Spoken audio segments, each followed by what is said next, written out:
नमस्कार, मैं Sandeep कसालकर। Crypto TV में आप सभी का स्वागत है। क्रिप्टो वर्ल्ड से जुड़ी नई खबरों के साथ आइए देखते हैं क्या कुछ हुआ क्रिप्टो की दुनिया में। सबसे पहले रुक करते हैं हेडलाइंस की ओर।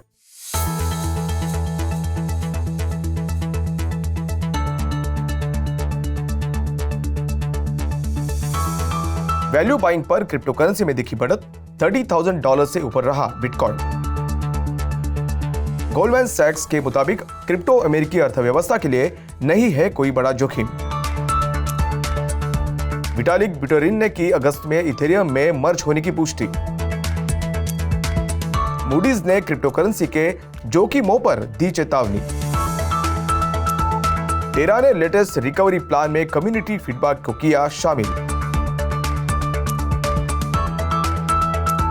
सिंगापुर कोर्ट ने विवाद के बीच बोर्ड एप एनएफटी की सेल को रोका। कॉइनबेस ने आधिकारिक तौर पर WNBA के साथ की साझेदारी की घोषणा। अब देखते हैं खबरें विस्तार से।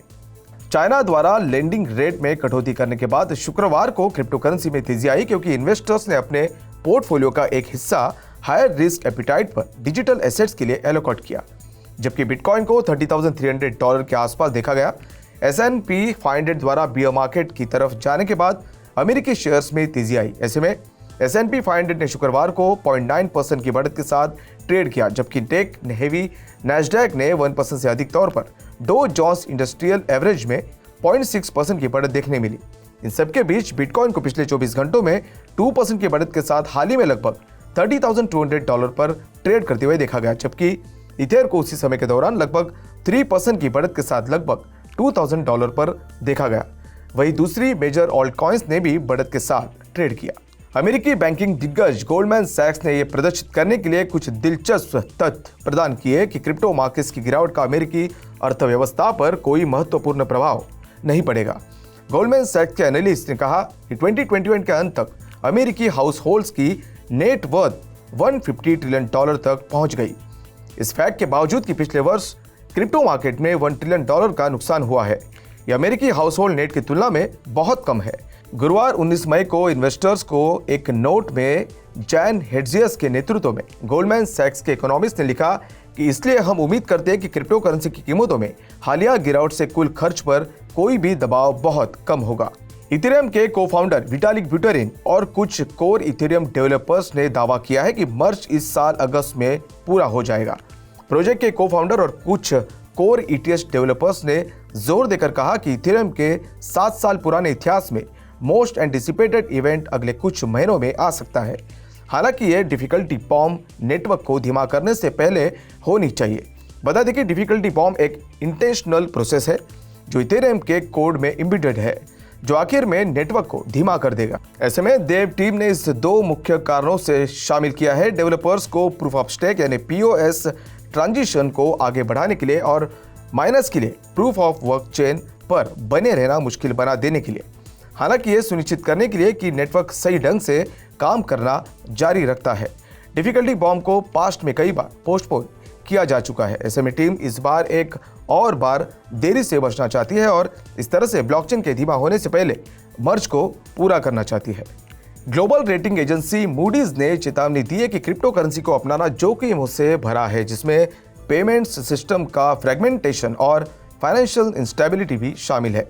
बिटकॉइन को लीगल टेंडर के रूप में अपनाने के लिए एल साल्वाडोर के कदम का जिक्र करते हुए कंपनी ने कहा कि देश के बिटकॉइन ट्रेडर्स ने अतीत में अपने रिस्क प्रोफाइल को बढ़ा दिया है। क्रिप्टो करेंसी एडॉप्शन से जुड़े अलग अलग रिस्क पर रोशनी डालते हुए मूडीज ने कहा कि इन रिस्क में ऑपरेशनल खतरे शामिल है, जैसे कि साइबर और फ्रॉड, फाइनेंशियल सिस्टम की मॉनिटरिंग पर गवर्नमेंट कंट्रोल को कम करना, मनी सप्लाई पर सेंट्रल बैंक कंट्रोल कम करना और इकोनॉमिक क्राइसिस के दौरान काउंटर साइकिल मॉनेटरी पॉलिसी को लागू करने की क्षमता और कैपिटल कंट्रोल्स को दरकिनार करने की क्षमता में वृद्धि करेगा।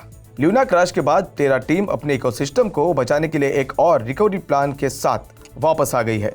टेराफॉर्म लैब्स के CEO डो कॉन के अनुसार रिवाइवल प्लान्स में इन्वेस्टर्स, डेवलपर्स और बिल्डर्स के मौजूदा नेटवर्क के कम्युनिटी को सेटिस्फाई करने के लिए एक नया नेटवर्क लॉन्च करना शामिल है।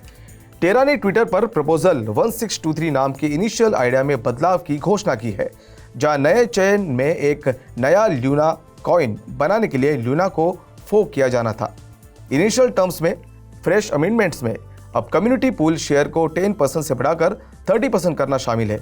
इन टोकन का 1% गवर्नेंस के लिए कमिटेड होगा और लगभग 10% डेवलपर्स को उनके काम के बदले में दिया जाएगा। जिन लोगों के पास क्रैश से पहले लूना ओन था, उनके पास अलग अलग लिक्विडिटी प्रोफाइल होंगे। जिनके पास 10,000 से कम लूना है, उन्हें 2 साल के दौरान बाकी 70% तक पहुंच के साथ 30% इनिशियल लिक्विडिटी प्राप्त होगा। क्रैश के बाद UST खरीदने वालों को लोअर टोकन अलॉटमेंट प्राप्त होगा, जिसे 20% से घटाकर 15% कर दिया जाएगा। सिंगापुर की एक अदालत ने विवाद के बीच एक board app yacht club non fungible token को सेल पर रोक लगाने का आदेश दिया है। अदालत के आदेश के बाद रेयर NFT BAYC #2162 को अब दुनिया के सबसे बड़े NFT मार्केट OpenSea पर सस्पिशियस एक्टिविटी के लिए रिपोर्ट किए जाने के रूप में टैग के साथ मार्क किया है। दरअसल BAYC NFT को एक अपॉइंटेड डेट पर रीफाइनेंसिंग ऑप्शन के साथ लोन के लिए कोलैटरल के रूप में इस्तेमाल किया गया था। इस तरह से लोन लेने वाला शख्स समय पर उसे चुका नहीं पाया।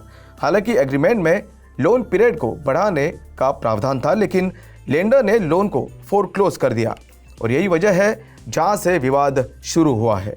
सस्पिशियस एक्टिविटी टैग वर्तमान मालिक को बिक्री के लिए NFT लिस्ट करने में सक्षम होने से रोकता है और इस तरह से खरीदारी के लिए कोई प्रस्ताव नहीं रखा जा सकता है। Coinbase women's national basketball association का ऑफिशियल क्रिप्टो पार्टनर बन गया है।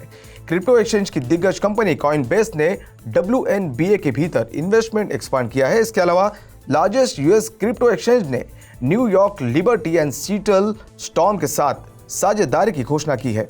इस तरह से घोषणा के अनुसार दोनों टीम्स के फैंस को गिव अवे और एक्सपीरियंस Web3 के माध्यम से क्रिप्टो कमाने का मौका मिलेगा। ऐसे में कोलैबोरेशन बहुत एक्सटेंसिव है, क्योंकि यह माना जा रहा है कि ब्लॉकचेन टेक इंडस्ट्री के भविष्य को बनाने के महिला बड़ी भूमिका निभाती है। कॉइनबेस के लिए WNBA अपने साथ बड़ी संख्या में महिला फैंस लेकर आया है, जो क्रिप्टो क्यूरियस है और Web3 की दुनिया में ज्यादा शामिल होने के लिए तैयार है। इस पार्टनरशिप के साथ कॉइनबेस का एम क्रिप्टो और Web3 में ज्यादा पार्टिसिपेशन को इनेबल करना है। तो आज के लिए बस इतना ही। क्रिप्टो वर्ल्ड से जुड़ी नई खबरों के साथ बने रहिए क्रिप्टो टीवी के साथ। तब तक के लिए मैं संदीप कसालकर आपसे विदा लेता हूं। नमस्कार।